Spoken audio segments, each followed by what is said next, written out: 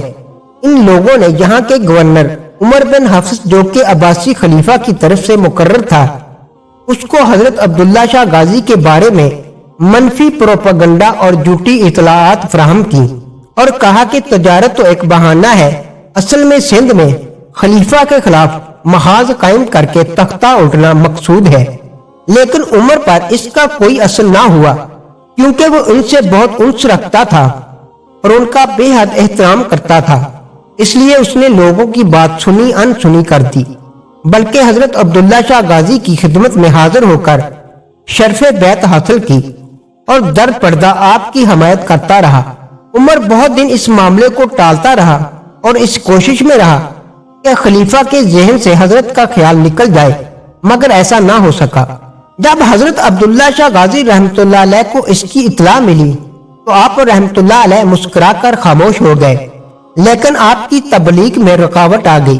عمر نے احتیاطاً آپ کو ایک ساحلی ریاست میں بھیج دیا اور وہاں کے راجا جو اسلامی حکومت کا اطاعت گزار تھا اس کو ہدایت کی کہ حضرت عبداللہ شاہ غازی کا ہر طرح سے خیال رکھا جائے۔ تقریباً 4 سال تک آپ راجا کے مہمان رہے اور اس عرصہ میں مسلسل اسلامی تعلیمات کی تبلیغ کرتے رہے۔ آپ رحمۃ اللہ علیہ کی کاوش سے ریاست میں کافی لوگوں نے اسلام قبول کیا۔ ادھر خلیفہ منصور کی پریشانی برابر بڑھتی رہی، وہ سندھ میں آپ رحمۃ اللہ علیہ کی موجودگی کو خلافت کے لیے بہت بڑا خطرہ محسوس کر رہا تھا۔ آخر خلیفہ منصور نے 151 ہجری میں عمر کو سندھ کے گورنر عہدے سے ختم کر کے افریقہ بھیج دیا اور اس کی جگہ ہشام بن عمر کو سندھ کا گورنر مقرر کر دیا۔ ناظرین، عمر کے معزول ہونے کے بعد خلیفہ منصور عباسی نے ہشام بن عمر کو خط لکھا کہ سندھ کے جس ریاست میں حضرت عبداللہ شاہ غازی رہتے ہیں اس کے راجا کو لکھا جائے عبداللہ شاہ غازی کو ہمارے حوالے کر دے، ورنہ اس پر حملہ کر دیا جائے گا۔ لیکن ہشام نے حضرت کو گرفتار کرنا مناسب نہ سمجھا۔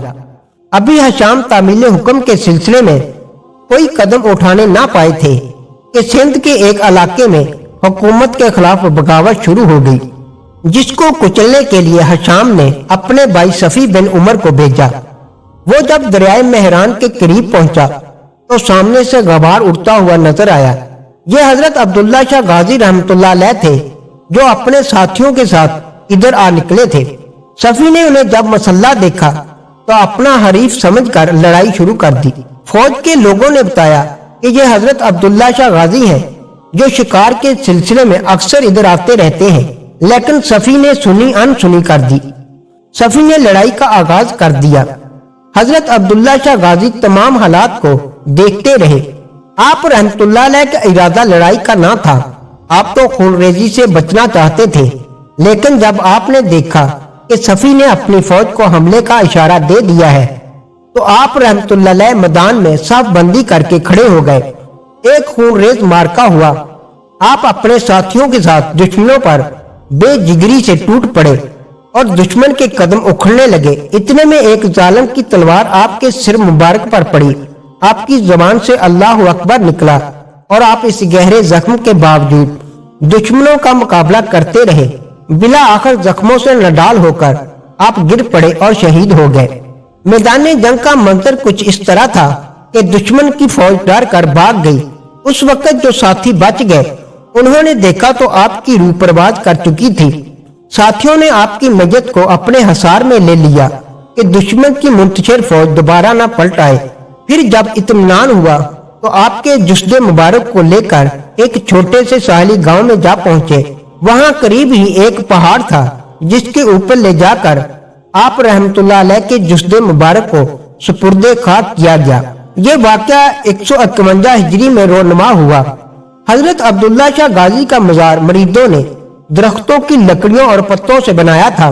بعض مریدان آپ کی قبر کے قریب ہی مقیم ہو گئے۔ مریدوں کو سب سے زیادہ دقت یہ پیش آتی تھی